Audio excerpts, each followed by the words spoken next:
podcast to honor the gods. This better come with a sacrifice. Deus Ex Media. Content and Capable acknowledges the Indigenous people on the land on which we record this podcast, the Turungurung people. We offer our respect to their elders, past, present and emerging, and extend that respect to all Aboriginal and Torres Strait Islander people. Sovereignty was never ceded.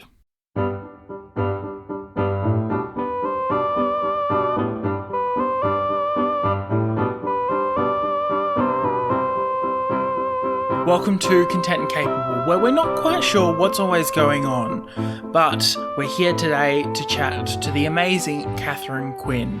Welcome to Content and Capable, Katherine. It's lovely to have you on. Thank you so much for having me. I was actually really surprised that you responded to my message and then was like really keen to jump on. Sometimes people are a little bit hesitant at coming on like a random person's podcast. And I was so excited that you were willing to come and chat with me today. Oh my gosh, it's a generous ask. Yeah, of course. I mean, I spend like all day, well, not really. I spend a lot of hours talking into a camera on my phone, and it's way better to actually talk to a human being. So this is fun. Yes, I do prefer speaking to a human being than a camera on my phone. Right? I'm finding I got a new phone recently, and I'm finding it really hard to figure out where looking into the camera looks. Oh, no. I've tried, I've gone from like an 8 to an 11 on the iPhone. So you've got like that just little bump there, and I've tried looking in there, and it looks like I'm looking past the camera. Oh no. And I can't figure out what I'm doing wrong. I have to experiment a little bit more, but it's been really annoying. That makes me feel good to hear. I am an aged millennial, and you're decidedly younger than I am. And to hear that you are struggling makes me feel a little bit better about my millennial status. I'm not the biggest social media person. I do try to keep trendy. Also, I refuse to give Be Real my phone number. So, sorry, Be Real. I'm not creating an account with you. Me neither. But I've been trying to keep on top of it. I feel like I'm chasing more than I'm innovating. Oh, okay. That's all right. I think that's fine. No, I think it's always fun. We're here to talk all about your love and your passion of Broadway, and probably, let's be honest, a little bit more about the arts in general as well. To get started, how did you first get into Broadway? Yeah, I mean, I've been a theater fangirl since I was a kid. There's like a legendary story that, well, legendary to me and my mother and my sister, and that's about it. But we went on a trip with some friends when I was like 5 years old, and we went to a beach town, but it was hurricane season, and there ended up being a hurricane, and my mom was like, oh my gosh, what are we going to do with these like 4 children under the age of 5 when we can't go to the beach? And there were 2 videos in the rental. One of them was Fiddler on the Roof, and the other one was My Fair Lady.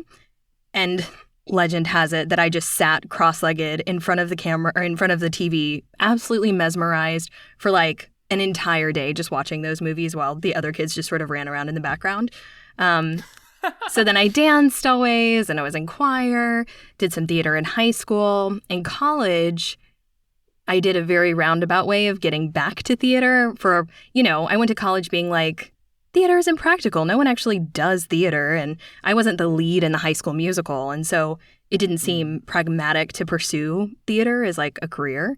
But then I found my way back into a theater program my last 2 years of college, and then performed for about 10 years. And now I direct and choreograph and write. And, sorry, Feeny cameo.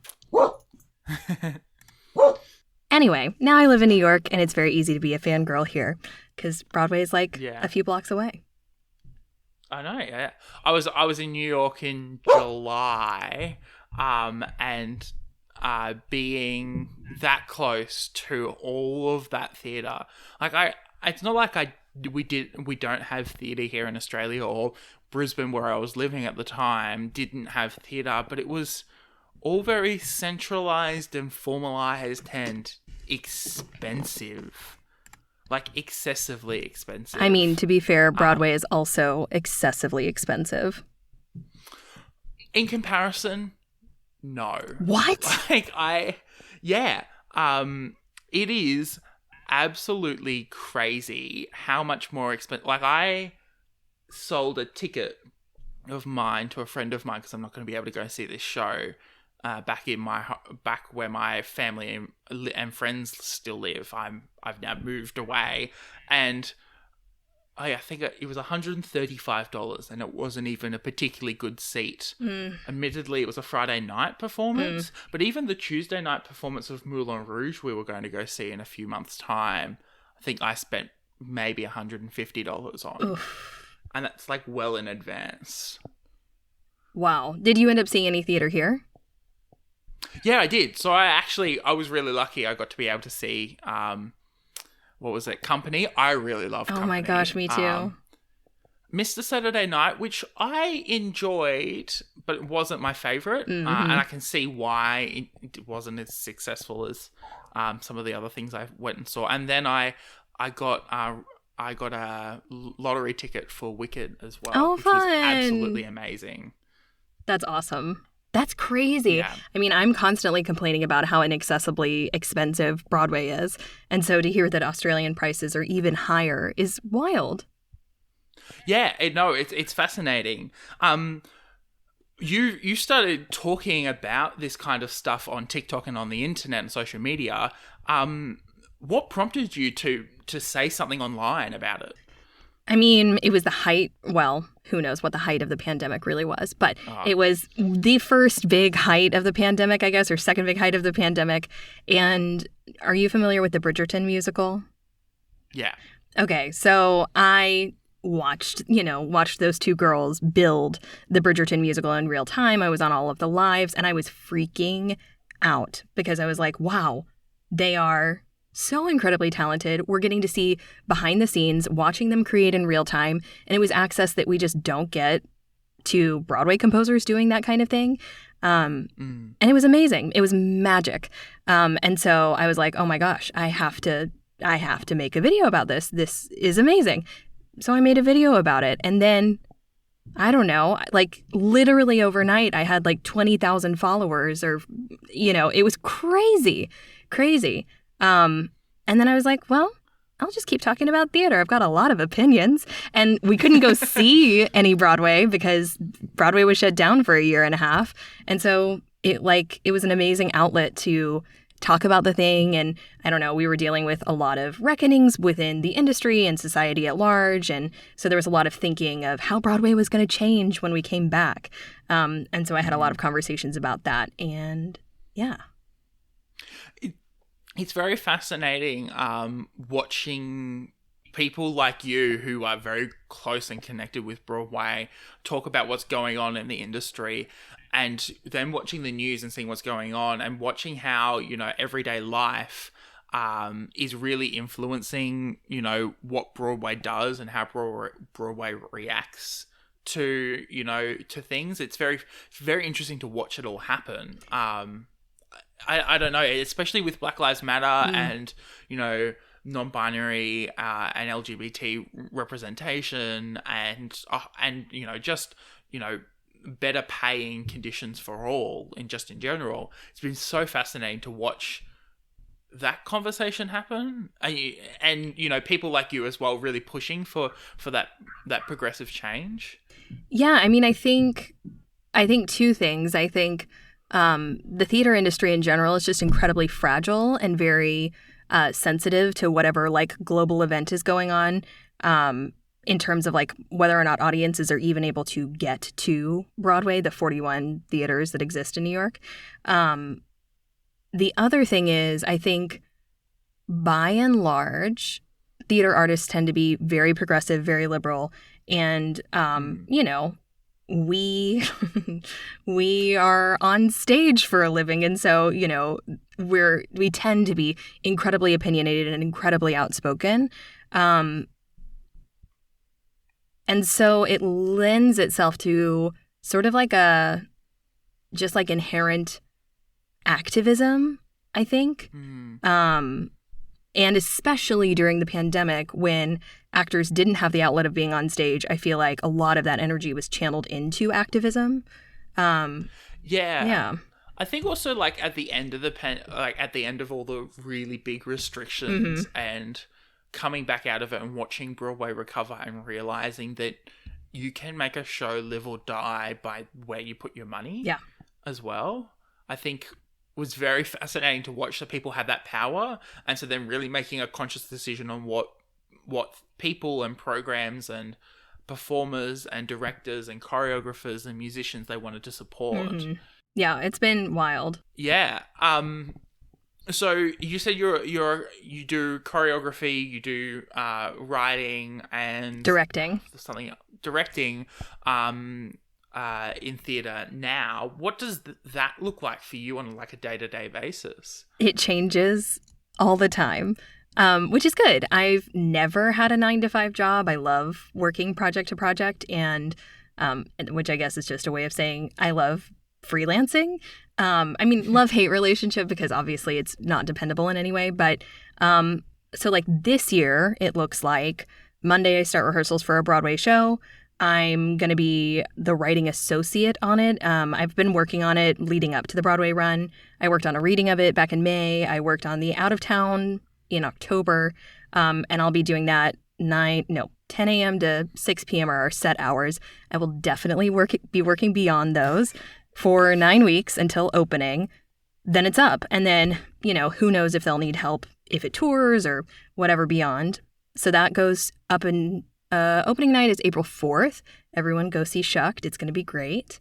And then I think as of right now, I don't have anything April, May theater-wise. I might be doing what we call double duty, where I might have another gig overlapping with Shucked in March, but that's sort of TBD at the moment. And then I'm directing and choreographing a production of Footloose in Michigan in June. Oh, wow. So it's like I could be working in New York. I could be working in another state, and, they'll fly me out and I spend a month or two there, put up a show, and then head back to the city. That's amazing. And like being able to have your skills in like stead enough that people are willing to pay you to travel for your work. I think it's a really like fascinating part of the arts that we forget as well. That like a lot of artists travel a lot. Yes. Whether you're going to go and do an out of town thing or even in journalism, like, yes, I think journalism sits very much on the cusp between, very corporate style to, a bit more freelance and project-based work. But we get traveled, I've moved to 2,000 kilometers south of where I live for a job. And, work pays me to go and travel to go and visit people in different parts of the area and, to go up to the top of the mountain and report from there and bits and pieces. And it was amazing. But, like, you don't see that in, like, I don't know, you work like as an admin assistant. Right. You just sit, it feels very boring to people like us. Yeah, I like being a nomad. Do you like that? Do you like the traveling? I absolutely love the traveling. Having to make decisions on where I'm traveling, no thank you. I much prefer someone else make that decision. But I will travel at the drop of a hat. It's been a passion of mine for longer than the arts has, I will have to say. Yeah. Which is a weird admission, but, I think also realizing that, with the arts, you do get to travel a lot, watching. I have family members who are music teachers and they travel, all around the country all the time. Either, going on holidays because a project's up and the next project doesn't start for another little while, or, even if they are teaching in schools day to day, being able to go on music camps and go traveling and workshop. And I think we forget that all artists do that. Yeah. Yeah. That's wild. It's fascinating. Yeah. But fun. And when we talk about something as stationary as Broadway, as in like it's physically in one location, talking about them, the humans of Broadway, we forget that they aren't necessarily stuck in one place for forever. No. I mean, it would be great. I mean, I think a lot of Broadway actors would actually prefer to stay in New York. They don't necessarily want to do all of the traveling. They have, Broadway is as steady of a gig as by that I mean, it's the best paying job that you can have in theater. A show can close in like 5 minutes, and then, how steady is that? But so many Broadway artists have families and spouses, and they don't want to go away for, it's a totally different thing when you're like in your early 20s and you're exploring than it is when you're kind of established and you've got this family that you don't want to leave. And so, yeah, it's really interesting. But sometimes you got to get paid. And a lot of that work is outside of New York. Yeah, and probably the more interesting work as well, because that's once you're in interesting. Broadway, yeah. I don't know. At least from an outsider's perspective, once you hit like a big stage, yes, there's things you can do to work on it, but there isn't like a lot of creative wiggle room. Yeah, you can. Does that make sense? Yeah. No, for sure. I mean, once a show is open on Broadway, it's set. And like if you're replacing somebody, you're going to do the exact same path on stage that they previously did. And it's not a very malleable thing. Like your performance can be different every night, but that's literally it. The costumes are going to be the same. The people you work with more or less are going to be the same. The musicians are the same. The start time is the same. So yeah, you're totally right. But that's such an interesting way to put it, saying that out-of-town work is more interesting. I think in some ways that's true. But out-of-town work also doesn't have the budget that Broadway has, which can lend to some pretty interesting stuff, Oh, yeah. I wouldn't, and it's very fascinating looking at, the American theatre system and comparing it to the Australian theatre system where, we're having Hamilton is not officially a tour, but it feels like a tour at this point because it's spent 2.5 years, including COVID, in Sydney, and then a year in Melbourne, and it's going to spend 6 months in Brisbane. And Frozen has just literally done a lap of the country, and Six is just finishing up their lap of the country, and I'm like sitting here going, all these like 3 big musicals that are currently on Broadway or on the West End that we don't usually get to see until many years after they've had their run in the US and the UK, and it is like these people are the people who are on these tours. I stumble on Australian theatre TikTok quite often. Are very different. Like I watch other like Broadway theatre performers. Oh, Siri's been activated.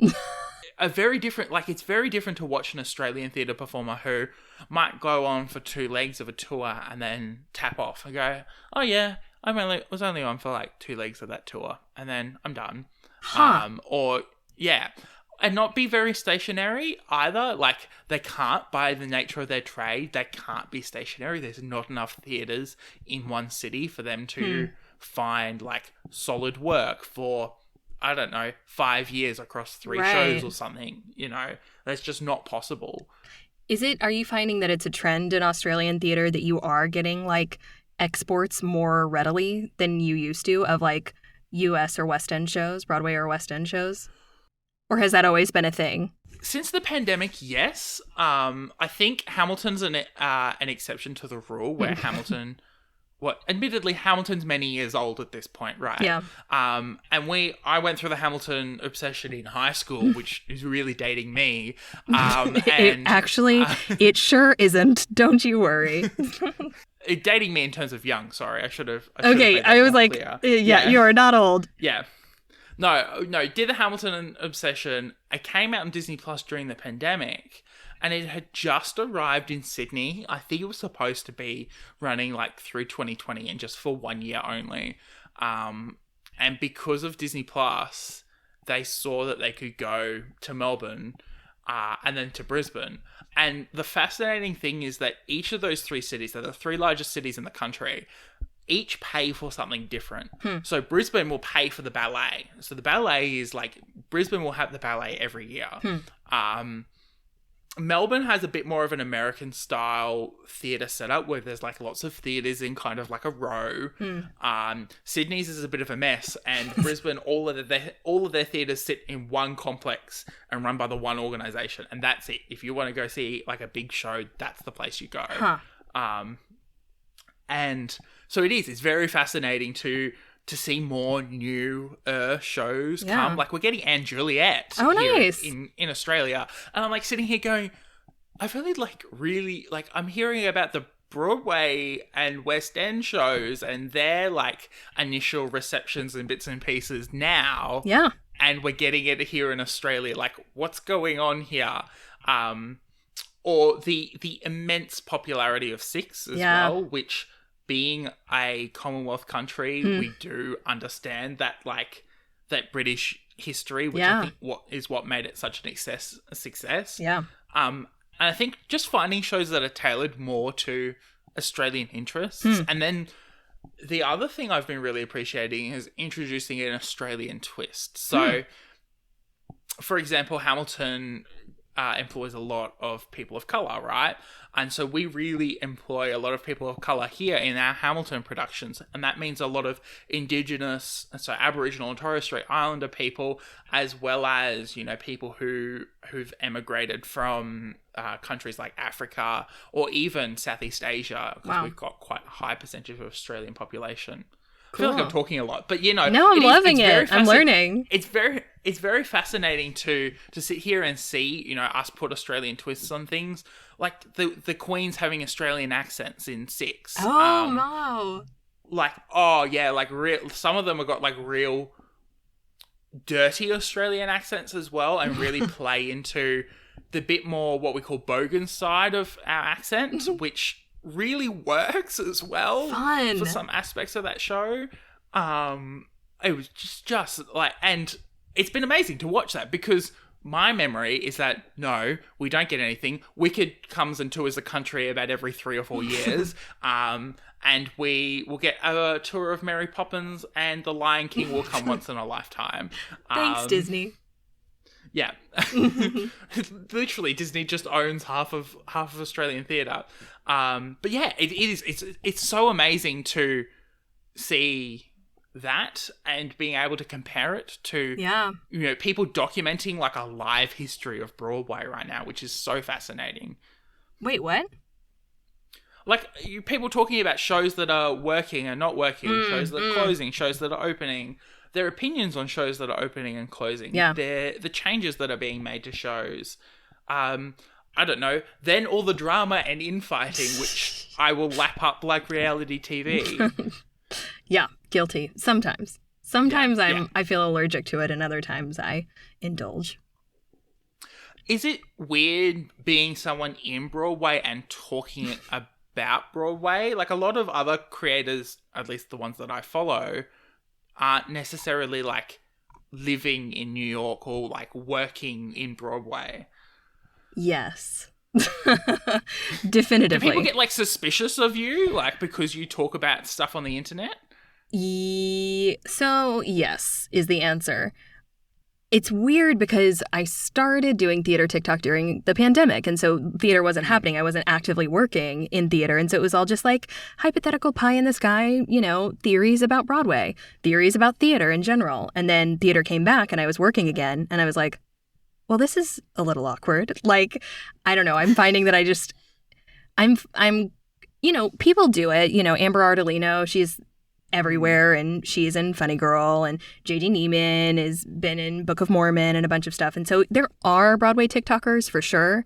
And their stuff tends to be like trends and more meme type stuff, which is considerably safer than, me expressing my opinions about the business of Broadway. But also, at a certain point, it's not that I don't care. It's that I'm sure I'm offending someone by articulating my feelings about the failings of the Broadway industry, but like, we know it. We know that that's happening, and I want to demystify it, and I want it to be a conversation. I've felt for so long that Broadway is so gatekeepy, and like, it is intentionally exclusive, and it's intentionally inaccessible. And that's not what I fell in love with growing up.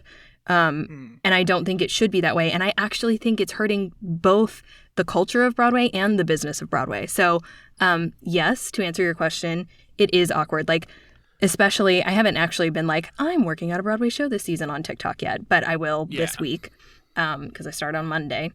And this is going to be different than even me working regionally and talking on TikTok. Like, I have to be, I feel like, extra careful this season because I'm not going to, I try not to badmouth shows anyway. That's just not sort of my bag. Like, I like talking about the industry and like the business. I like talking about shows, but sort of more like asking questions rather than like tearing apart a show. I just don't see the point. And also I would like to continue working in this business. But yeah, I feel like especially this year, it's like I don't feel like I can really talk too much about the other shows, quote unquote, in this season because I'm working. It's weird when you're competing against them, right? Yeah. And you've been commentating on them for so long. Yeah. Yeah. And I mean, that just seems so. The competitive thing is so goofy to me. Like, I just think it's so dumb. But yes, you're correct. I think the difference between theatre and cinema and this aspect in the competitiveness is that I will pick a movie. Often I'll pick a movie based on the actors in that movie or the TV show. You know, oh, this is a really reputable producer who produces really great shows. I'm rewatching Scandal at the moment. Oh my God. Shonda. Not rewatching, sorry. I'm watching it, yeah. But Shonda Rhimes, and I was reading through Scandal's Wikipedia page because I ended season 3 and I'm like, how many more seasons does this TV show go for? Because I know it can't just be 3 seasons. And why does it feel like it's about to end? Which, for those who know season 3 of Scandal, probably will understand. But anyway, I digress. I'll choose like a Shonda Rhimes things or, Randy Newman's a really, really great composer and I'll pick some of his things with his music in them. Or, I really love the Russo brothers and their directing style. And so I'll pick those. I don't do that for shows I go and see. I go pick the show for the show. Like, I'm going But what does that see mean? that story. Well, I think it's often... look, it's a way more complex decision, I think, than like picking which... person is attached? Which person's attached to it. So it's like... What's the name of the show? Okay, well, they say don't judge a book by its cover. Do I know anything about this show? So for Company, I'd known that Company people were telling me Company was a really good show. I knew nothing else about it before I walked into that theatre. What a gift. But because people were telling me that, and it was a Stephen Sondheim thing, which I'd been aware because Stephen Sondheim had died, rest in peace, you know. I'd been his shows had come back into the spotlight as well, and so there were more people talking about Company and how amazing it was. And I wasn't quite sure why it was so amazing until I did a Wikipedia search. Like, I really loved the show when I sat and watched it, but then I did a Wikipedia search once I got back to my accommodation and was like, oh, there's a reason why people really love and love how innovative this show is.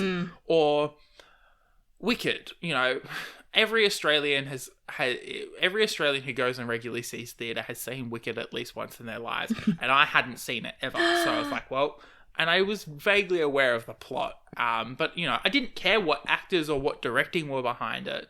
I think that's like, it's more about the story for me rather than a name in a movie. Like, a movie is like an hour and a half, and I can stream it, whereas a Broadway show or any theatre show feels like more of an investment, and I really want to make a bit more of like a nuanced decision. So can I ask sort of like a hypothetical question? Yeah, go ahead. Okay, so like Anne Juliet, what's your impression of that? So I'm vaguely aware, obviously by the name, that it's got something to do with Romeo and Juliet.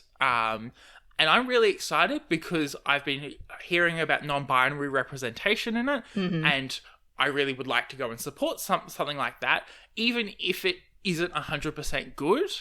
knowing that we're moving in that direction and supporting moving in that direction, I think is really important. So I would go and see it, probably in the next couple of months. I think the first showing might be only 2 hours away from where I live. Nice. But you know, I know it's that. I know it's a jukebox musical as well.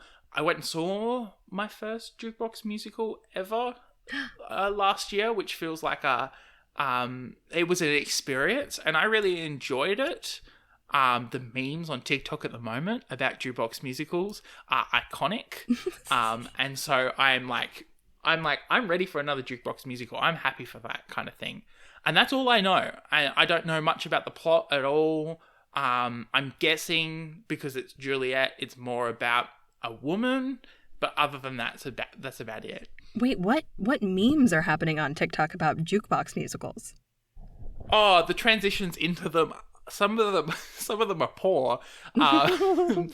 Like talking about like a really awkward and then, you know, singing a really iconic song in a wildly different tempo and style. Oh, nice. Like, yeah, it's very fascinating. You know, you're at the height of drama and you go and sing.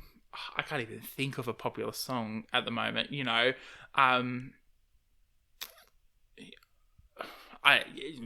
get the idea. I'm at a loss. Yeah. No, yeah, I get the idea. Yeah. I know. It's so fascinating. Also, anyway, that phenomenon is very funny. Wait, what was your first jukebox musical?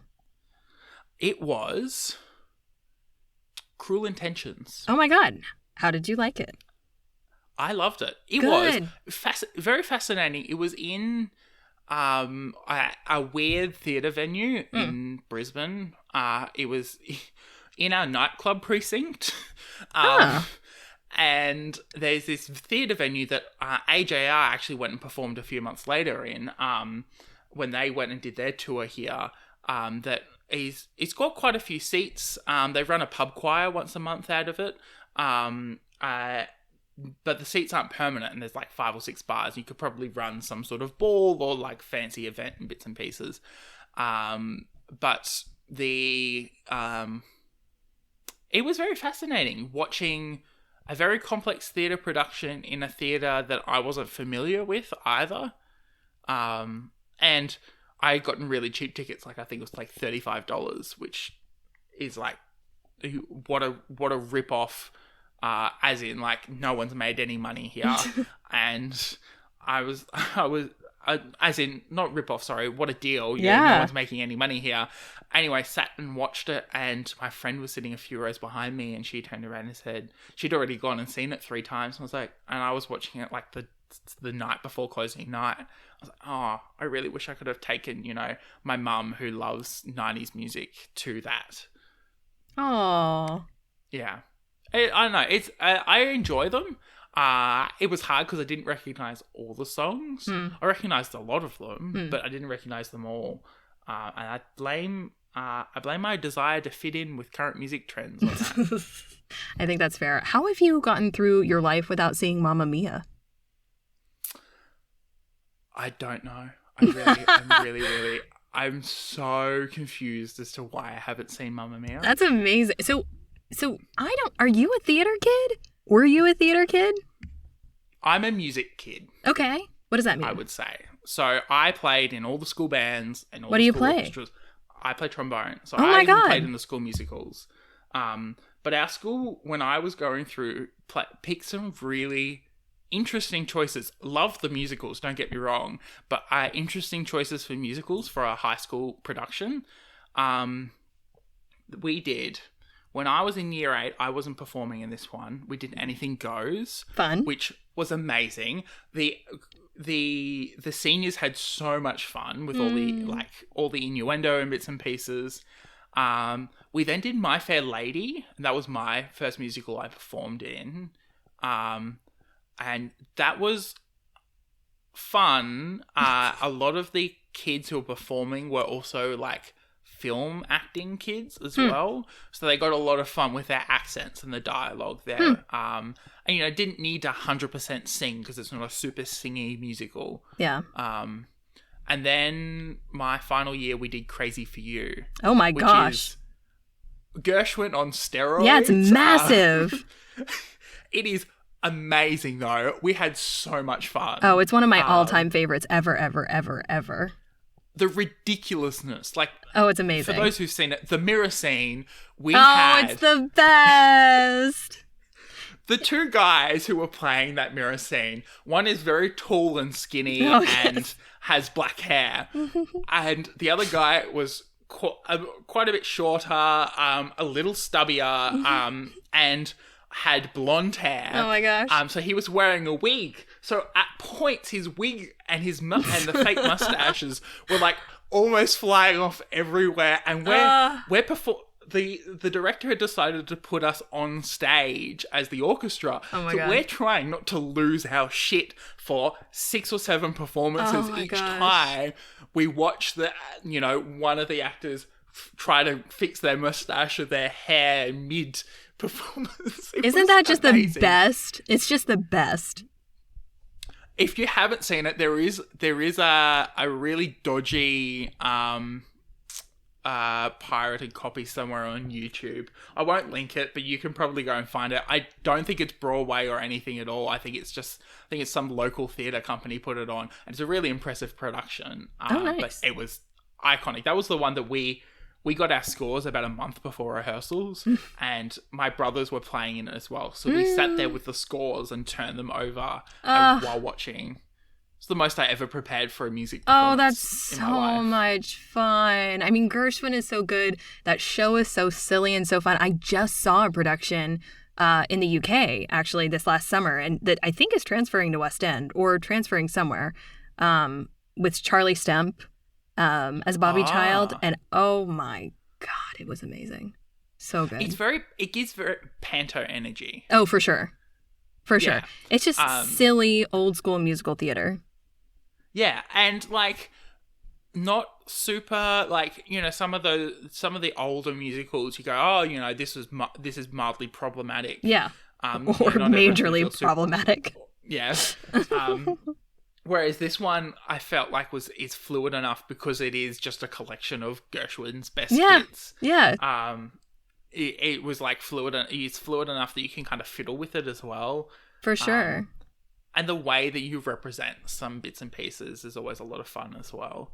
Oh yeah, and I mean Polly is actually like not a totally underwritten female character, so it's very fun. Yeah, it is. It's so much fun. I really enjoyed it. And a week of performances, a dead phone, a dented mellophone, and an angry tuba player. Later, we were on the other side, which was gosh, very fascinating. Oh, that's so fun. It was like a 3-month prep as well, which was I think the fastest we'd ever turned around a musical. Wow. And it was the year before COVID as well, before everything went mildly shit. The poor school then went and put on Annie last year. No. And was plagued by COVID. Half the orchestra by the final performance night, which was the night that my family went and watched it, were down with COVID, and I caught COVID the next day. No.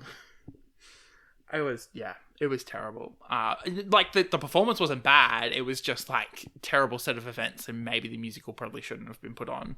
Yikes. You were playing while you were in school there? I was playing while I was in school. I desperately want to go and play with a community theatre and go and play in the orchestras. It's quite competitive because there aren't a lot of community theatres who are putting on like musicals or traditional stuff. It's also very expensive because you have to get that music delivered often from the States because it's the only place that will let you hire it out. Yep. Which makes it even more inaccessible. The schools, like, I think a lot of schools pool resources. Yeah. So that, I'm sure. You have like 5 or 6 schools doing the same musical, and it saves a bit of costs. Yeah, fair enough. Yeah. I don't know, very fascinating. I feel like I've spoken a lot more about me than you. So, as you said, you're working on a Broadway performance now. The audition process is fairly well documented in terms of performers, but for like choreographers and directors and writers, what does that process of being onboarded onto a show look like? Great question. It can look so many different ways. Also, for what it's worth, I was asking you questions that I genuinely wanted to know answers to, and so thank you for humoring that's totally me. fine. Yeah. So, it kind of depends on the show. A lot of the time, it depends. The answer is there's not one single answer. A lot of times, a producer will option intellectual property that already exists, interview various directors, interview writing teams, or a producer will go see, cut down, sort of pitchy version of a show that the composers have put on, or it's in a festival or something. And then they start to interview parts of the team that don't exist yet. So it can happen a million different ways. But the producers kind of ultimately are the ones who are going to make it happen. And so they're a pretty key part of it. Yeah. And so then, through that interview process, what are some of the things that a producer might be looking for when trying to pick obviously there's trying to fit, the overall aims and mission of a particular show. But are there other particular things that someone might be looking for in terms of, we want a director with, I don't know, this skill set or this set of experience? I think, well, first it depends on what kind of producer it is. Some producers are sort of like, here's a bunch of money, please make this amazing. I don't want to be super involved in creative decisions. Other producers are like, I would like to be deeply collaborative, deeply involved in, the making of this show, the development of the thing. I feel like it more tends toward the latter, especially nowadays. I think that oftentimes if a producer is interviewing you, they already know what work you've done, especially at the Broadway level. It's a very insular community. They're going to be familiar with the work already. I think at that point, they're like, are you an asshole? Are you going to be nice to work with? What's your leadership style? And how do you feel about my input in the show? And, kind of vibe checking if that's something, because it takes 10 years to get a show up. So you don't want the people to be jerks. Yeah, exactly. And obviously long-term working relationships as well, which involve many different sets of personalities and creative processes. Oh, yes. Don't worry, we have the same in journalism. Sometimes people grind my gears. Yep. Yep, exactly right. And I mean, also, their vision for the show and stuff. But honestly, I think the personality test might even be more important. Yeah. Oh, yeah. And especially that first initial few weeks of working with a new set of people and watching how people work and seeing how people will adapt or not adapt to people. Yes. It's very fascinating. I've started a new job. I'm only 2 weeks in now. And being in this new job, working with a whole set of new co-workers, and also actually being paid for my work, which is a whole, Congrats. I love being paid for my work. Yeah, me too. I will go back and not be paid for my work, but I will have to also be paid for my work somewhere else. But yes. It's so fascinating watching different people interact with the way that you work. I forgot the sports editor at our newspaper labels all these stories on our online system with sports at the start, and I forgot to. This is a very embarrassing story. I forgot to label sports at the start of an article that was supposed to go out last week. Whoops. And was minorly time sensitive. We would have preferred if that story had gone out last week. He didn't see it, so by the time everything was set for the newspaper, it's like choreography. This is the closest I can think of the way for the sure. Newspaper looks like. It's very stressful. There's lots of moving parts. No one quite knows exactly where it's going to sit, and it sits different every single time. Anyway, by the time we'd set the newspaper, I'd realized that my story hadn't been published, and I felt like an asshole asking if it hadn't been published on purpose or not. He had actually forgotten it. It was really lovely about the whole thing, and I was like, it's actually no big issue. We can always put it next week. It wasn't super important. I just would have preferred I didn't actually tell him I would have preferred it for the next week. My poor coworker, I think he was really stressed that I was going to get mad at him or something. I'm like, no, like, this is my first week. I'm going to make like 1,000 mistakes, and I just want to know that I've actually made a mistake or something else has happened. Yeah. But it was very fascinating watching, all these different people work, and I suppose you get to see even wider variety because you've got even more people you're working with. Yeah, it's wild for sure, but fun. Oh yeah, and I suppose you get to like be not like physically be different, but like be a different creator around different people. Would that be the right assumption? What does that mean? In terms of like, I don't know, you have one group of friends you don't talk about something with, and another set of groups you will talk about something with. Or, I will, take more of a lead in this project, or, I'll take more of a backseat in this project. Do you do that between like different projects? Yeah, 100%. And I'm also getting to a point now where I'm like, okay, I know that after I'm steering a ship, I want to be in a backseat for a second. Mm-hmm. And vice versa. Like this Broadway project, I'm an associate, an assistant. It's going to be 9 weeks of anticipating needs and, getting to have a voice, but also I'm not the primary voice in the room.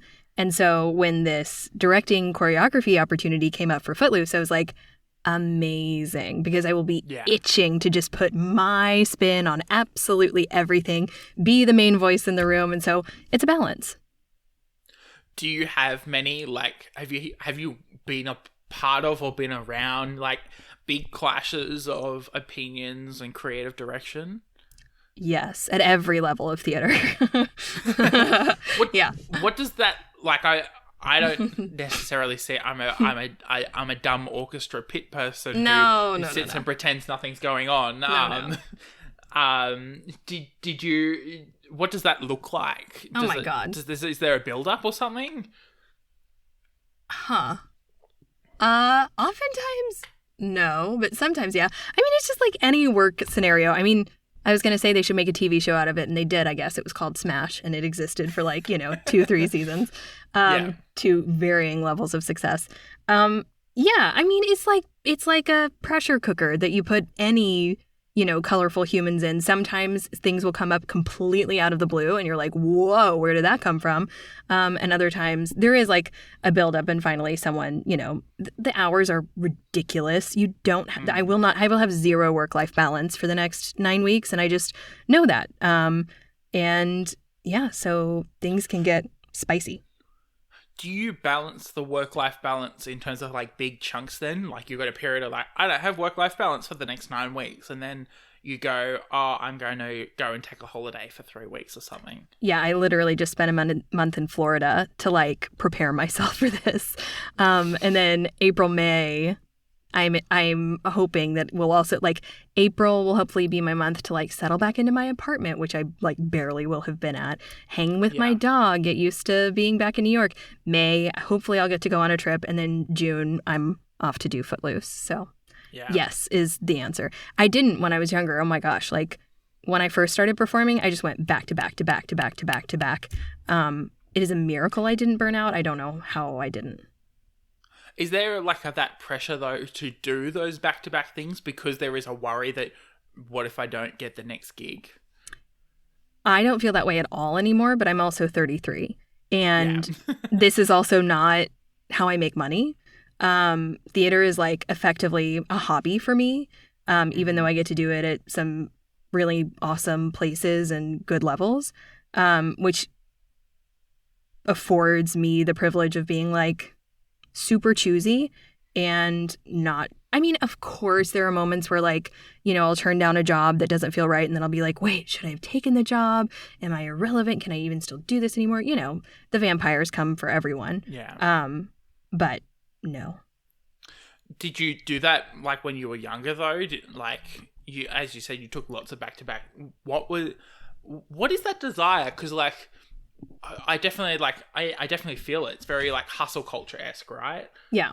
I mean, go ahead. I was about to say, I've always been told you must have a job lined up before you quit your current one, or, you finish up your current one. That's always the way of what I've been told. And obviously that's not necessarily the case. Did you feel that way, or like how did you why did you feel like it was necessary to do all the back-to-back work?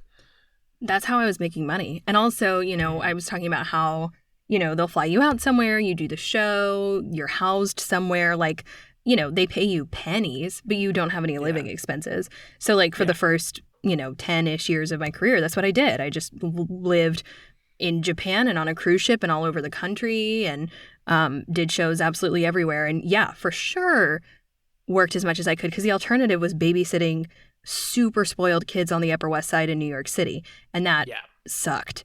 But then as my other freelance jobs started to really build momentum, then it was like, oh, I don't have to take every single theater job. I don't have to hustle like that. And what was those other freelance jobs, may I ask? Yeah, for sure. Voiceover is the main one. So I'm in my little voiceover booth right now. And I have been doing voiceover now for like 8 years, I think, and used basically money from voiceover to invest in a property a couple hours north of New York City and turned it into an Airbnb. So now I also manage an Airbnb. Oh, that's amazing. So those are my two sort of real jobs. That's pretty awesome. Like being able to have that. It's not necessarily passive income. You still got to work for it, but I wish it were. Having income where it's not all consuming, I suppose. And it's not tied to my time. Yeah, it feels like passive income compared to working in the arts, but Oh yeah. Yeah. I'm about to work so much harder for 9 weeks for so much less money. Oh, it feels like every time we do event journalism where we had an election last year. Last year was an election year, and our election was in May. I did not have a life for a month and a half leading up to that election, because officially our campaign only starts like 6 weeks before. And for that 6 weeks, I was working 7 a.m. through till 4 or 5 p.m. Every day, and I would go home, catch up on university work, would work at my job. Like my job was a 9 to 5, so I would work at the job 9 to 5. So then I'd be working all night, doing something else. It was all consuming, and it happens. Like I've done other event journalism, and your day is fully consumed by this one event, and you can't you've got to be reporting on it in every second and sending through updates. Or we went to a protest, and a lot of these journalists that I had taken with me, it was the first time of them rocking up to a protest. It's just like keeping an eye on my other journalists for their safety, and then not going, okay, you need to step back and get out of the police's way because they're about to arrest this person. Wow. Yeah, like kind of crazy shit left, right, and center. But I can only ever I then need like a month's break. I think I went off the radar for about a month. Actually, no, I went to the States for a month after the election stuff, which was really important to me, I think. Wow. Good for you. Oh yeah. I coming back from that holiday, there was a lot of stuff that went on around the holiday, but I was like, I'm glad I went on holidays, because no way I was going to be able to be a functioning human being and not burn out. Yeah. No, I totally get it. Yeah. Not that I didn't already or had burnout at the end of the year. That took a good little while to recover from. I'm sorry. No, it happens. But yeah, no. So you mentioned that you worked in Japan. What was that? I was a singer at Tokyo Disneyland. That sounds like the best gig ever, right? Yeah. I was 22. It was wild. That's fascinating. Like, Disney jobs are highly coveted, from my understanding, at least. Yeah. Did you obviously, it was one of many jobs you had during that time, from what you've just told me at least. Was that for particularly long? Or what did, singing for Disney? That sounds like a weird, job that you do for 5 hours and then you've got the rest of the day off or something. That's exactly right. That's exactly what it was. Yeah, I mean, it was such a fluke. For me, I mean, it's so interesting. Some people are very snobby and they're like, ugh, who would want to work at a Disney park? And other people are like, it's my dream. And it's just like anything else where it's totally a matter of the person. For me, I was like, oh my gosh, this pay is better than just about anything else. Plus, I mean, I don't know. I went into that audition so randomly. I was on a job in Arizona. Some friends wanted to go to LA. I was like, oh my gosh, there's a Disney audition. I was always more of a dancer than a singer, but I was like, whatever. It's 16 bars of music. I'll sing 16 bars and get out of there and it'll be fine. Anyway, they were like, great, can you come for a callback tomorrow? And I was like, no, I have a show in Arizona tomorrow. And they were like, okay, well, just go learn this music in the hallway. So I learned the music in the hallway, did my callback in real time. They got out a tape measure, measured me, and then they brought out this this makes it sound like it was a million years ago, which I guess at this point it was, a scrapbook, literally, of Tokyo Disneyland. And they were like, this is what your life would be. And are you interested? And does this sound like fun? And I got in the car and I was like, I called my mom and I was like, Mom? So first of all, I'm in California. We drove overnight after our show. Second of all, I changed in a Starbucks bathroom, curled my hair, and went to audition for Tokyo Disneyland. Third, I think I maybe booked it and I might be moving to Japan. And she was like, what? Yeah, so then I did that for 10, 11 months. And while I was there... That would have been so good. It's like a holiday. Yeah. I mean, I took it so seriously. I was so nervous all the time. In hindsight, it's kid, live a little. But, hindsight's 2020, I guess. It was still an amazing adventure. I climbed Mount Fuji and traveled and had all sorts of fun adventures. And someone recommended me for Disney Cruise Lines while I was there. And so the next year I did Disney Cruise Lines. So it was 2 years straight of working for the mouse. Yeah. Look, I think working for the mouse, I think everyone has a stint working for the mouse at some point, right? Oh, yeah. There's a lot of money there. You got to work for it at some point. Why isn't there Disney Australia? There is always a conversation about it. But every 6 months, there's some rumor that some millionaire will pay for Disney to come and build a resort. There should be. There isn't the theme park market here isn't huge, I will say. And Warner Brothers has a bit of a chokehold on it as well. Oh, interesting. They own what's called Movie World on the Gold Coast.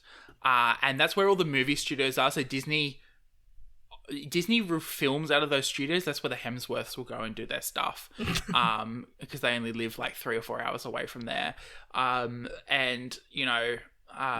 Everyone will film there, and there's a Movie World. SeaWorld has a couple of locations in the country. They've got their theme stuff. There's also, and any Australian will know these names, Dreamworld and Whitewater World. They're 2 connected theme parks. One's a water park, one's a normal theme park. And they own a lot of the DreamWorks properties. Okay. So they have rights for those properties in their theme parks. Very fascinating, very weird. Not a lot of people it's just not those theme parks are incredibly successful, but you couldn't have a Disney sized thing. I've been to Disneyland and California Adventure, and they're massive. You don't have that kind of size thing here in Australia. Okay. Yeah. Interesting. I think Very of Australia as being fascinating, massive and having space to do that. Oh, look, I think Disney could do it if they really put the money into it. There's enough tourism coming over here that you could probably get people wanting to travel here for it. But because also the proximity to Tokyo Disney... Yeah, true. It's not super expensive to fly to Japan either. Yeah. So it's if someone really wanted to go to Disney, they'd go to Tokyo Disney. Also, it's amazing. Tokyo Disney. So good. Have I you been? I haven't been. I actually was in Tokyo, but I didn't go. A friend of mine went when she did a school trip to Japan, and absolutely loved it. But she loves all Disney theme parks, so I'm totally a Disney adult now. Yeah. which is weird because I would like, while I was working there, I was like too cool for it. And then after I worked there, I was like, if I have to hear "You've Got a Friend in Me" one more time, I can't. I suppose it's like working in retail and hearing Yeah. Christmas. Yes, 100%. Yeah. 100%. Or like smelling a scent from the Bath and Body Works that you used to work at. Yeah. But now enough time has passed and like the world is so tragic that I'm like, oh my gosh, yes, sign me up for Disney World. That sounds fantastic. Oh yeah, I almost went to Disney. Of all things, I'm going back to the States in August, everyone. Oh my gosh. I'm only going for a week though, so a very, very quick, or week and a half, really quick and dirty trip. Just having fun with some friends because I only have a new job and my annual leave has not been accrued that much yet. So although I get a ridiculous amount of it, I get 6 weeks annual leave. I have to work public holidays, but I get an extra 2 weeks of annual leave on top of, because I work public holidays. That's incredible. I looked at my payslip. I'm like, I've already accrued like a day of annual leave here. Good for you. Yeah. It's very fascinating being like the whole, because it's journalism, it's the arts, it's happening regardless if there's a public holiday or not. Yep. They're like, we've got to find some way to incentivize people to continue working here. It's very fascinating because it's probably a similar amount of time off that teachers get, in very heavy quotation marks, because teachers do work through their holidays. Yeah. But it's probably quite a similar amount of time. I'm like, whoa, I got this leave off now. Wow, that's awesome. Oh yeah, it's amazing. And it means that I can like work really hard for like a few weeks and get like a whole bunch of time off. Well, a few weeks, like a few months, and get a whole bunch of time off, which is amazing. The dream. Oh yeah, exactly. 100%.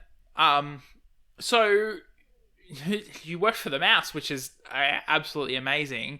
Were there any other like, as you were like kind of realizing that you're going to be working in Broadway, was there an incentive to like settle down in New York, or is that just, is just a choice that, people make? I mean, my decision to live in New York came before my decision to pursue theater. New York has always just been like, the second I visited here when I was like 8 or 9 years old, my mom was like, whoa. Okay, bye. Like, this is your home now. And so I always wanted to live here. So I don't know. I think I just hit a point. I hit a point in my like late 20s where I was like, yeah, I just want like a house and like a neighborhood and a dog and yeah. And now I feel like I kind of have my cake and eat it too. Like, I've got my dog in my apartment and I still get to travel and do theater. I know. It's pretty amazing. It is amazing. And obviously you've got gigs lined up this year. You're doing Spuds? Not Spuds. Shucked. But Spuds would be amazing. Spuds. An Irish musical about the potato famine? Oh, yes. I'm waiting for someone to write it now. Oh, God, that's great. And you've got Footloose as well. Looking to the future, do you think you're going to be, like, as you said, you kind of live it, having your cake and eating it too at the moment. Do you ever see yourself, like, wrapping up and not accepting any more work in theatre?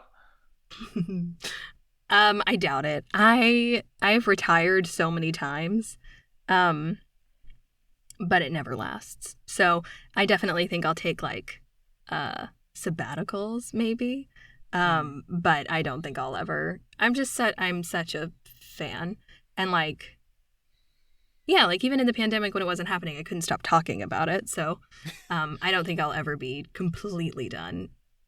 Mm-hmm. No, yeah, it's very fascinating.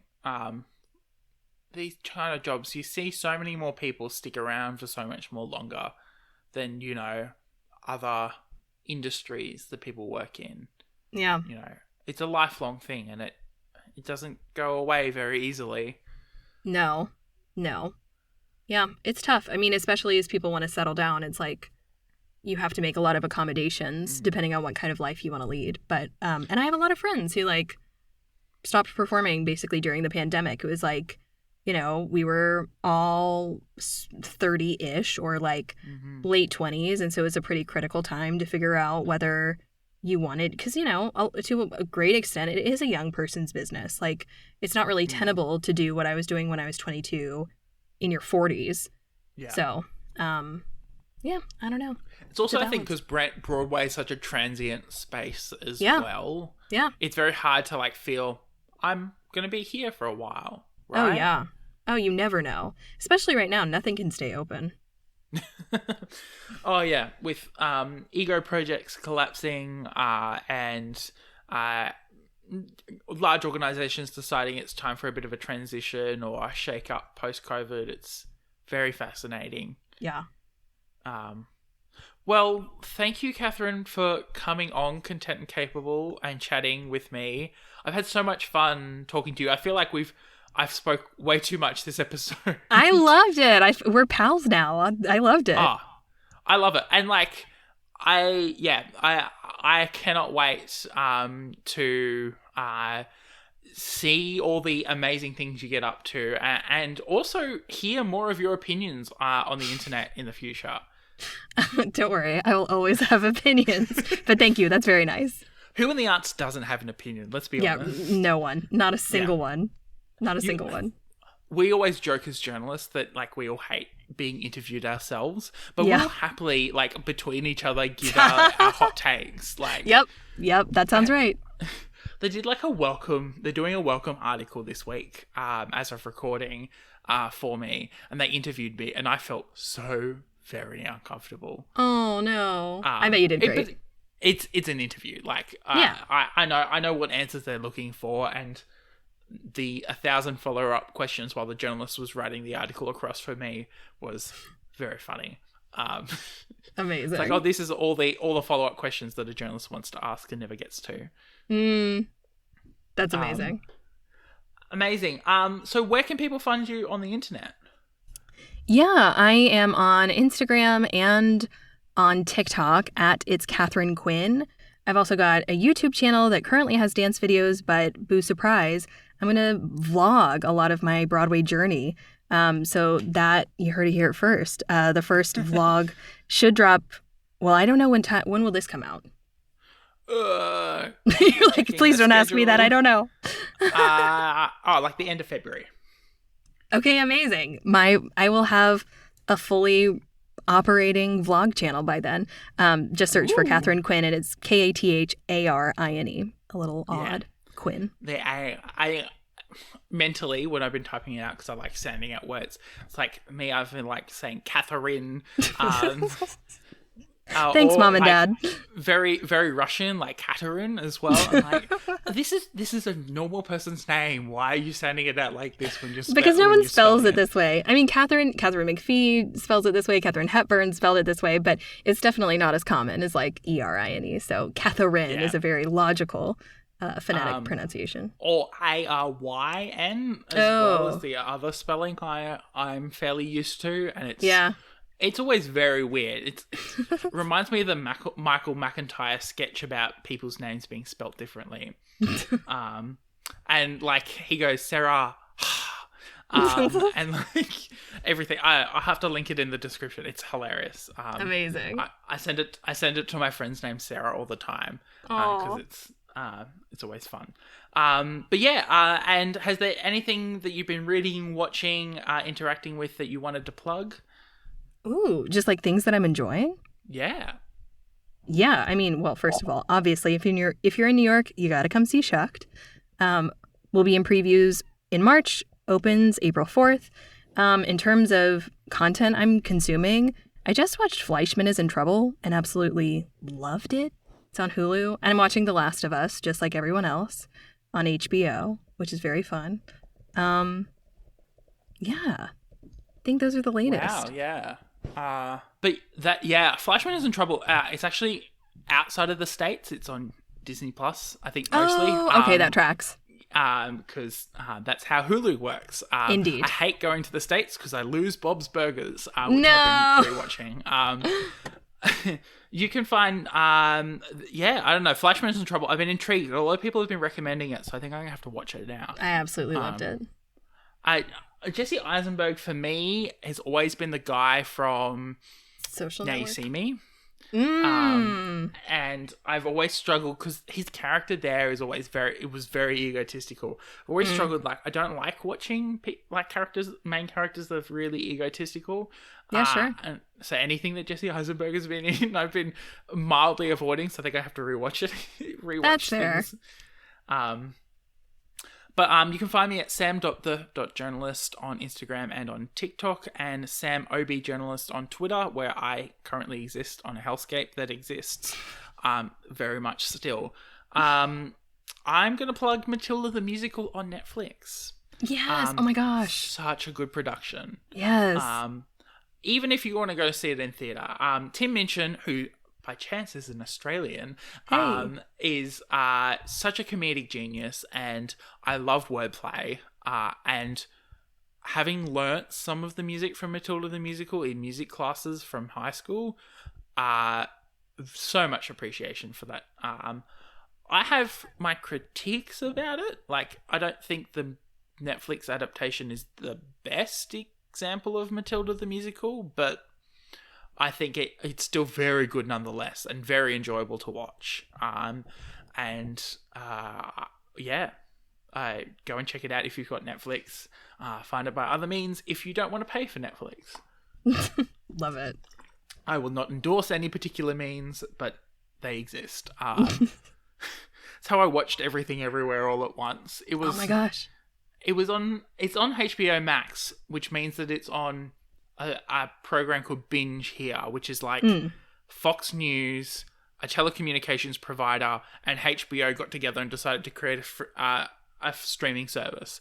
Sounds like a nightmare, which is just Australian streaming rights in general. And I was not willing to pay for it, and I was going to use my brother's phone number because they checked my phone number and realized I already had an account with that phone number because I already used their free trial.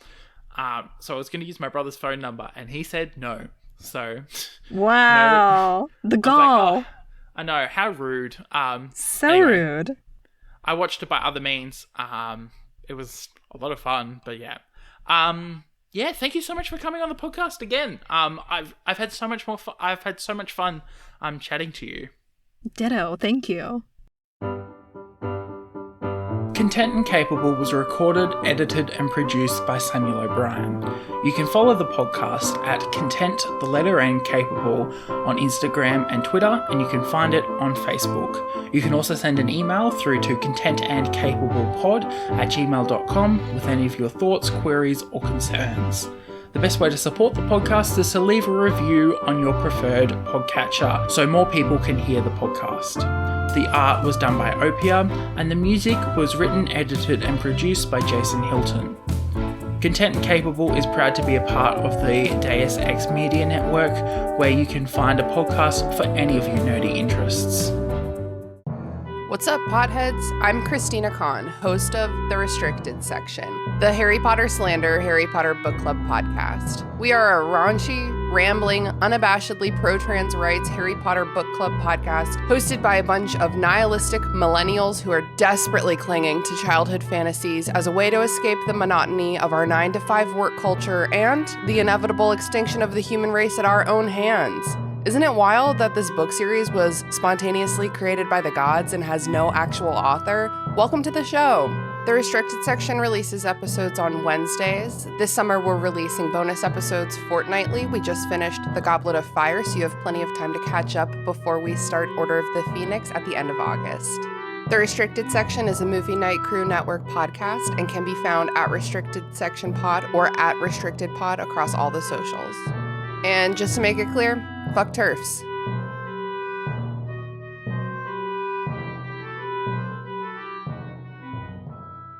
Thank you for listening to Content and Capable. Don't forget to rate and review, and we'll see you next week for another episode.